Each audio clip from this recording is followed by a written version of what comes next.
Senior citizen nga negosyante gidudahan gikawatan na gitigbas pagyud ang liog o gihong sa pangpang sa Green Hills, Bukirang Barangay sa lungsod sa San Fernando.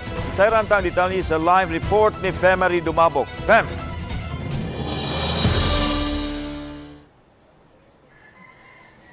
Yes, Lan, unang nadawat nga report sa San Fernando Police Station o sa MDRMO nga dunay nahog sa pangpang.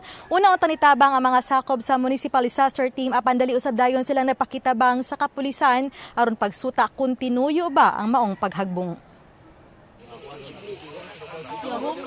Kining nagkadugo na nga lawas na palgan sa mga responding sakop sa NDRMO o San Fernando Police nga susamag nahog sa pangpang.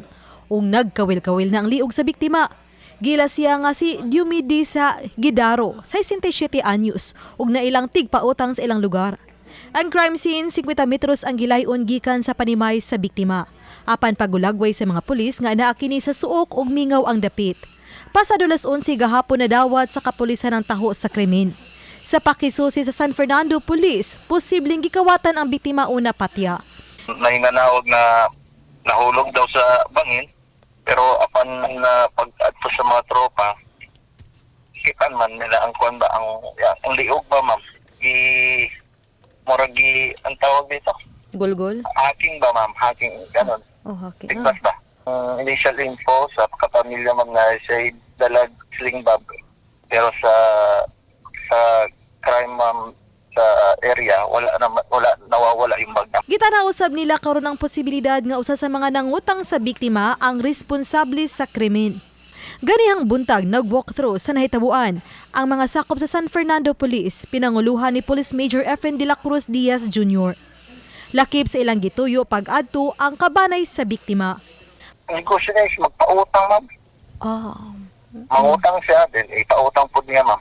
Tinitingnan na namin na ang gulo ba, baka mamaya mayroong nanghiram ng pera sa kanya, waka bayad ba ma'am. Mato ni Diaz nga doon na sila yung mga person of interest sa krimen o lakip silang gisubay kung daghan o nag-inusara ra ba ang naghimo ni ini. Wala pa usab masuta kung pila ang kantidad sa kwarta nga nawala.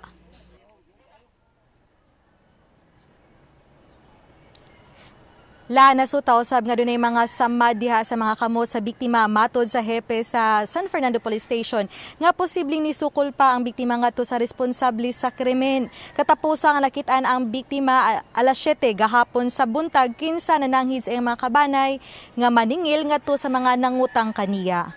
Lan. Daghang salamat, Femari Dumabok.